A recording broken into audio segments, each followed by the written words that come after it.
ఇక నాకు మైండ్ అయితే ఏం పని చేయలేదు 2 సేపు దాకా. ఎందువల్ల అంటే ఒకసారి మా కరెంట్ బోర్డ్ చూడండి ఏమి శ్మశానంలో పడిపోంటది కదా! ఒక మనిషి అనేది. ఆ టైప్‌లో పడిపోయింది మా కరెంట్ బోర్డు. ఇది చూసి నాకు చాలా బాధేసిందండి. ఎందువల్లంటే కర్రలున్నాయి గదా! ఈ కర్రలు ఇరిగిపోయినాయన్నమాట మన తుఫాన్‌కనేది. చూసారా ఎట్ట పడిపోయిందో. కరెంట్ బోర్డండి ఇలా పడిపోయిందని నాకు కొంచెం నవ్వొస్తుంది. ఒక పక్క ఏం చేయాలో కూడా అర్థమైందండి. ఈ మోటర్ మనం ఆన్ చేయాలంటే ఈ బోర్డ్ ముఖ్యం మనకి. కానీ ఇలాంటి బోర్డే మనకి సచ్చిపోయేలాగా పడిపోయింది. కానీ ఏం చేస్తాం దీన్ని మనం నిలబెట్టాలండి. కరెంట్ ఉందో లేదో చూసుకొని ఆడకు పోయి కరెంట్ మెయిన్ ఆఫ్ చేసుకొని దీన్ని మనం లేపాలి పైకి. చాలా బాధేస్తుంది బ్రో. చెప్పలేకపోతున్నా. కానీ ఒక పక్క నవ్వొస్తుంది. ఒక పక్క ఏడుపైతే రావట్లేదు. నువ్వైతే వస్తుంది ఎక్కువ నాకు. కానీ చూద్దాం. దీన్ని మనం ఎట్టా లైన్ చేయాలి అంటే ఐ మీన్ దీన్ని ఎట్టా చెక్ చేయాలని కూడా చెప్తాను మీకు. అంతే బ్రో ఏం చెప్పాలనుకోలేదు. మా ఐడియా ఎట్టుందో కింద కామెంట్‌లో చెప్పండి.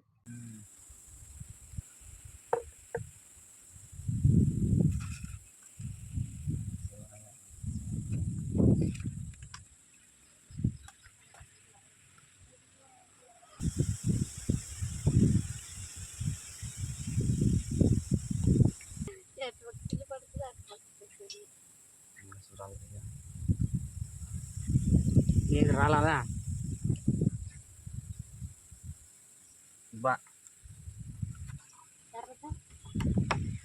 అది ఎర్రంగా వచ్చింది. కొండపేర ఇది పోతేని. నేను కొండ పెడతాంట.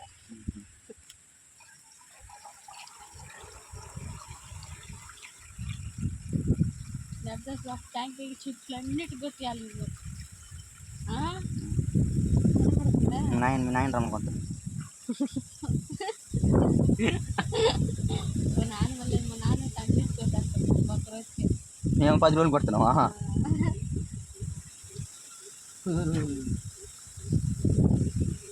నీళ్ళు గమ్ముతుందా?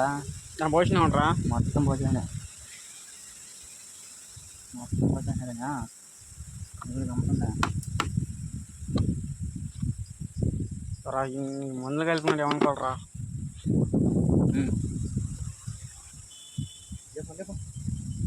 ముందు ఎప్పుడు వచ్చింది మనమా 9కి వచ్చినాం. 9కి వస్తే దాంతో ఇప్పుడు క్లియర్ అవుతుంది. ఎన్ని చెట్లు కొట్టినావురా?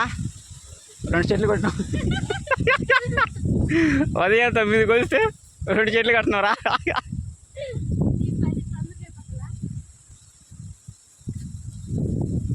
ఇదంతా కొట్టేవాడికి టైం 2 అవుద్దా? 2 అవుద్ది. గంట కొట్టుకొని ఇంటికి పోయేవాడికి 2 అవుద్ది.